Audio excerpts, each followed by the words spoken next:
కేసీఆర్ ని అలా పార్టీని మూసిగా పాతి పెట్టి మురికి కుంపలు వేసి పడేస్తే ఆయన ఖాళీ గోటి సరిపోడంట. ముఖ్యమంత్రి అనే పదవికి ముఖ్యమంత్రి అనే వారికి ఎవరు ఆ కుర్చీలో ఉన్న గౌరవం ఇవ్వాలి. కేటీఆర్కి ఎంత అహంకారం అంటే ముఖ్యమంత్రి పట్టుకొని ఖాళీ గోటి అంటాడా? నేను ఒకటే చెప్తున్నా, కేటీఆర్ మిస్టర్ బచ్చా గారివి రేవంత్ రెడ్డి ఏది కోటి కూడా పనికిరావు.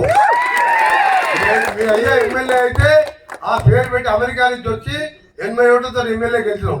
మా నాయన ఎమ్మెల్యే కాదు, రేవంత్ రెడ్డి ఆయన ఎమ్మెల్యే కాదు. వ్యవసాయ కుటుంబం కష్టపడి ప్రజల కోసం పోరాటం చేస్తే ఎమ్మెల్యేలు అయినాం.